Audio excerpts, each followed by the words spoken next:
هقول لك انا ازاي. احنا هنا بفضل الله قدرنا نوفر لك الكتكوت بجميع انواعه وبجميع سلالته، قدرنا نوفر لك العلف بسعر المصنع، وبفضل الله العلف بيجي لنا من المصنع تاريخ انتاج يوم بيومه. يعني هتبص على اي شكاره علف اخدها من عندنا من هنا بفضل الله هتلاقي تاريخ الانتاج بتاعها ما عداش عليه 3 4 ايام، اسبوع اقصى حاجه.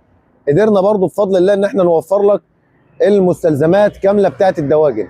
يعني لو عوزت اي هياتر، دفايات، ترمومترات، بديل نشاره، عوزت اي حاجه تخص مجال تربيه الدواجن زي ما بقول لك كده من الابره للصاروخ، بفضل الله هتلاقيها موجوده عندنا. طيب ايه كمان بقى؟ الحته كمان اللي مش موجوده عند حد، قدرنا بفضل الله ان احنا نوفر لك النشاره، ونوفر لك بديل النشاره والتبن. يعني اي حد محتاج اي فرشه لمزرعته ايا كان نوعها ايه، بفضل الله هتلاقيها موجوده عندنا في شركه نوح للاستثمار الداجني. احنا يا جماعه هنا هدفنا من الشركه، اصل احنا برضو في الاساس مربيين وما زلنا مربيين، والتربيه بتجري في دمنا. يعني اللي هو احنا بنربي فراخ وهنفضل طول عمرنا بنربي فراخ.